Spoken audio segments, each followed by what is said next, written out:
Hey there, everyone. Welcome back to the channel. Today, we are diving into a fascinating topic that's been making headlines lately: the unusually warm winter in New South Wales and its unexpected consequences. Now, you might be thinking, warm winter. Big deal.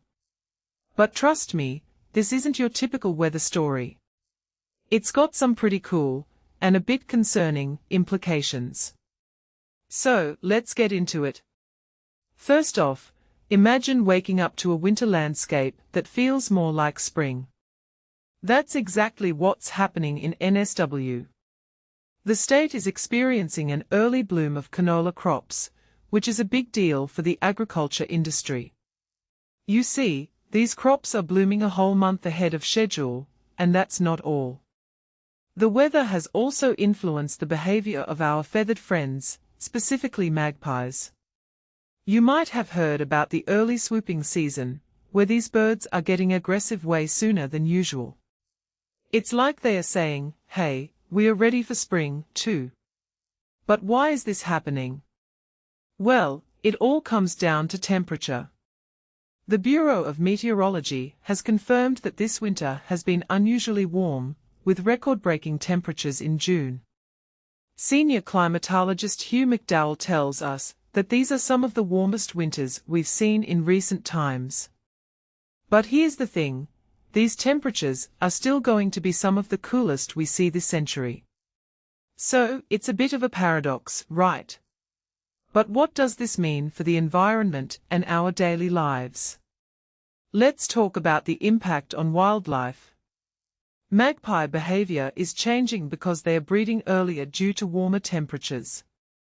Ornithology lecturer Dr. Melanie Massaro explains that this could have long-term effects on their behavior. As our climates get warmer, we might see more of these early breeding patterns, which is a fascinating but concerning development. Now, imagine if every bird started swooping earlier, that would be a whole new level of chaos. But it's not just about the birds. Warmer winters are also affecting plant life. Plant ecologist Andy Lee tells us that flowers are blooming earlier than expected.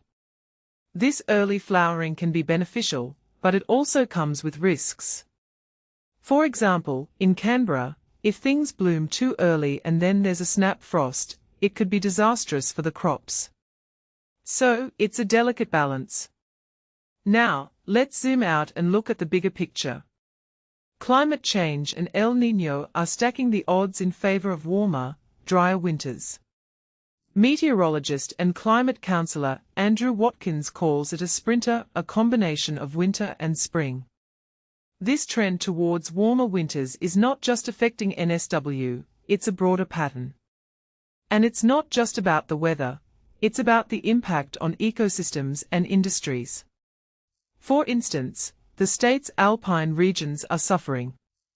The snow season is disappointing, and tourism is taking a hit. By July 22, snow depths were only half of what they were last year. Watkins warns that shrinking snow seasons could become more common, and that's a big deal for the tourism industry and the environment. So, as we wrap up, let's take a step back and think about what this all means. Is this a one-off event, or is it a sign of things to come? In my opinion, it's a wake-up call. We need to start paying attention to these climate patterns and their implications. What makes this really interesting is how it challenges our understanding of seasons. It's like the rules are changing, and we are all trying to keep up. So, what do you think? Is this a sign of a new normal? Or is it just a blip in the weather radar? Let me know your thoughts in the comments below. Thanks for watching, and stay tuned for more insightful content. Peace out.